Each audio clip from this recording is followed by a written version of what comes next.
fun to do. I haven't got particularly good clothes on. Yeah, it just shows you who you naturally are. Yep, sweet. You just start talking about it. Right. Okay, that's weird. So I guess we just need to work out where to start on our explanation of what we built. At the front. At the front, which is a very big engine and a very little truck. Yeah, so effectively we started off with a Bedford cab, and they had a straight 6 in them, so there was enough room lengthwise. So we just, yeah, that's what kind of started the V12 idea. So I guess what we started off with was building the whole chassis. So if you have a look inside, so we've effectively built a chassis a fairly unconventional way. We didn't want to use, 6x2 square tube. We wanted to build it all curved out of flat plate. So every single piece of metal here, which is mainly all one big sheet, is flat plate, and then we've made these parts all flat plate and bent them into shape, and then welded them all together into a big curved box. And that's allowed us to incorporate a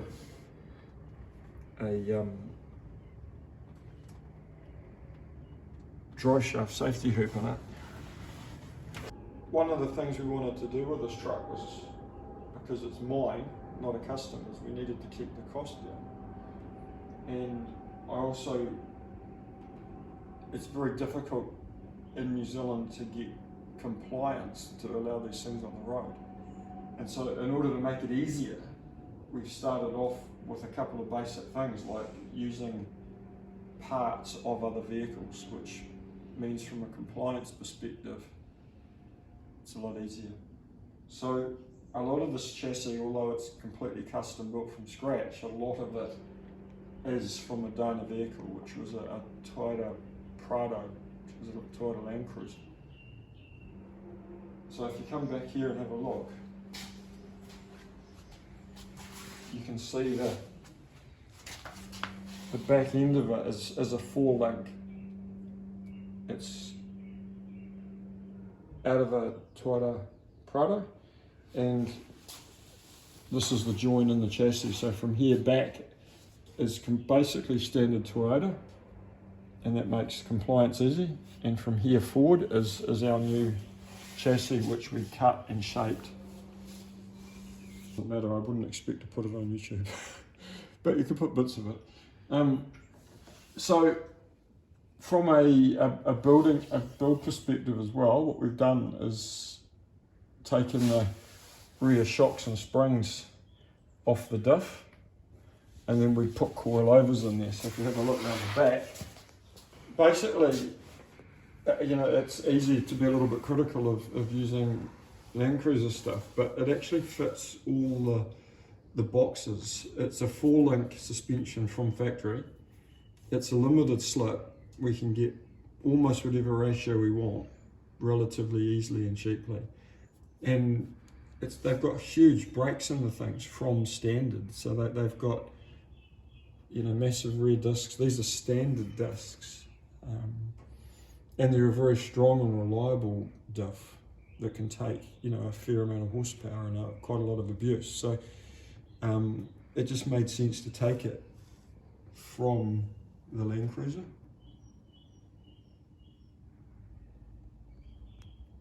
So all the 4-link system here and up here is completely standard Land Cruiser. The only thing we've done, because we lowered the chassis part considerably, is we've rotated these around a bit, from undoing this weld here and just rotating it a little bit. It just helped with the geometry. It was no big deal. This is an interesting part. The original truck the Bedford truck was obviously a lot higher, and the deck of the truck was, you know, right down here. And because we've lowered the thing from about 900 mil off the ground to about 150 mil off the ground, we've had to change some stuff. So what we've done is we've cut these parts out which were down here, and we've just done a little bit of repair on them, but we're going to cut this out and re-weld this in to that location there. So when we put the bed on, you'll see the bead roll feature, which will be very similar to what the Bedford was, except not in height. Yeah, so this is the next project, is actually cut and fit all this and get the back of the cab actually rebuilt, and including rebuilding all the structure under here. So we're building some flat panel that comes up from here behind the back of this, and then it'll fold over the top of this and it gets spot welded on. And then this piece will get spot welded onto that, and then we'll just fold this lip over a little bit just to cover the three ends of the sheet metal, just to waterproof it and make it look a bit nicer. So what the aim is to get the exhaust built and mounted and get the gearbox tunnel and floor of the truck built, but we couldn't do any of that until the back of the truck is built, back of the cab. So once we've got all this in and all the drive shaft area fabricated up, we can then mount the exhaust, which is going to be on brackets which are almost completely hidden inside the chassis. We've already built the X-pipe, which we can show you next time. And once that's built, we can then build the carbon fibre floor for the truck. If you have a look at the exhaust, so it's a V12, and the actual headers are almost exactly equal length, and they go from 6 into, well, 2 lots of 3, and then into the cat. So these are all ceramic coated and finished, and these are just going to be left stainless. The whole chassis, once it's sandblasted and epoxy painted, is going to get wrapped and then painted the colour of the truck, and then the floor, which is going to get bonded to the top surface, will be clear finish carbon fibre. So when you're looking from underneath, you'll see the textured wrapped finish of the chassis with the clear finish carbon literally bonded on top. The transmission itself is a matched pair from the engine. So when we bought the engine, the transmission came with it. And the engine's a 1GZ Toyota V12. What else is in here? So this seat's out of about a 1985 BMW M5, and we chose the seat because it's got a lot of really good adjustment on it, and it's a manual seat, so there's no electrics on it.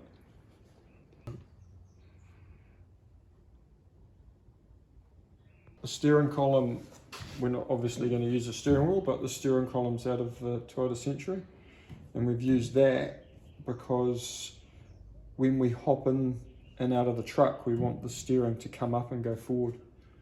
So the way we're going to wire it up is when you turn the ignition off to get out of the car, the steering will automatically raise and move forward. And then when you hop back in the car and turn the ignition on, the steering will lower and move back to the position that you'd set it at. And that just means that it's easy to get in and out of the truck without rubbing your legs on the bottom of the steering wheel. This isn't going to be here, so we're not going to have a key start as such. We may use a key, but it will be a push button start. we're still working through exactly what we want this thing to look like inside, but we don't want it to look like a modern car. However, we don't want it to look like an old car either. So our plan is to kind of make it look semi-aircraft-like. So we're going to put lots and lots of gauges in there. And I guess if you could imagine a mid-50s, mid-60s aeroplane that, for example, a multi-millionaire owned, in other words, it had all the gauges, but it was completely full of leather.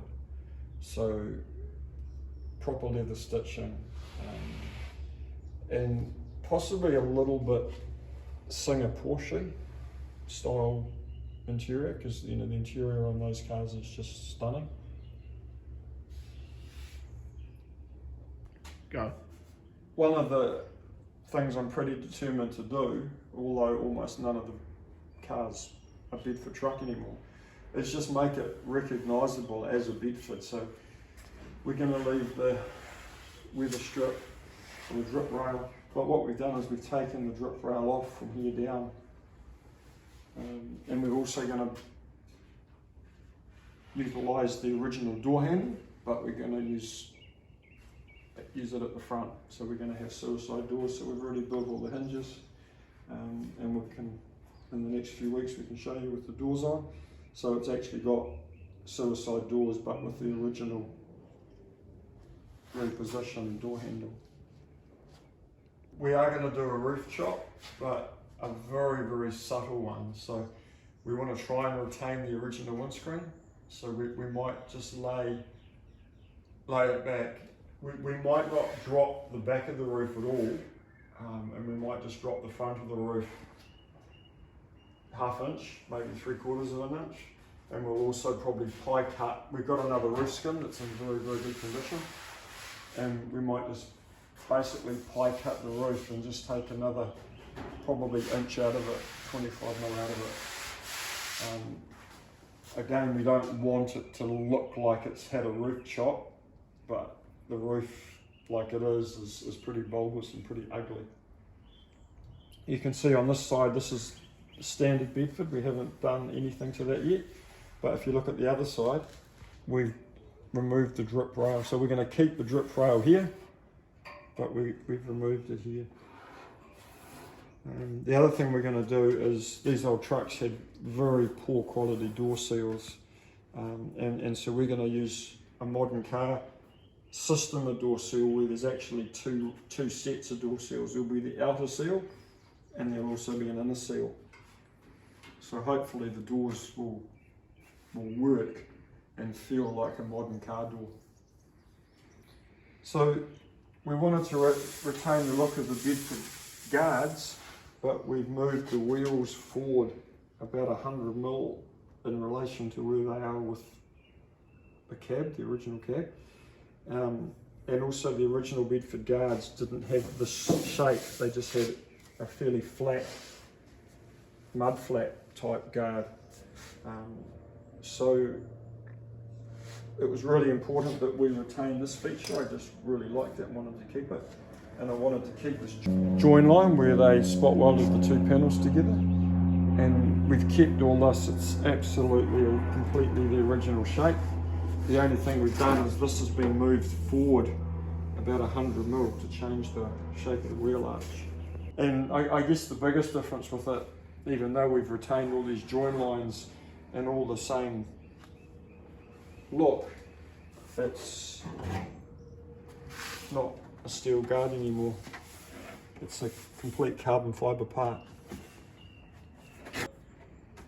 Yeah, it looks exactly as it should. It's even retained all the spot weld marks in it, but it's a full carbon fibre part. We glued it together in the same way it would have been glued together from factory with the spot welds. So taking the guard off gives you more of an indication of what we built as well. So this suspension here is off the Toyota Land Cruiser, and it's pretty much completely standard except for we've changed the shock to a coilover. The other thing we've done obviously is build all the inner guards. So these are all carbon fibre inner guards. And we're just having a debate at the moment as to whether to leave them clear finish carbon or whether to paint them. We don't really want the truck to look like it's got carbon fibre on it, so we'll probably paint them. This is the radiator core support, and it is all carbon. It's just temporarily screwed in place. And we're retaining the original latch and catch off the Bedford bonnet. And what I really like about old like Ford and Chev trucks, for example, is they've got the embossed pressed rear tailgate, and so we're going to do that, but we wanted to bring that style of embossing into the front. And so this has all been vacuum infused in carbon fibre, and all these letters are 3D printed in plastic, and then we just lay them onto the mould and glued them down. Well, not the mould, onto the plug, and then we took a mould off it.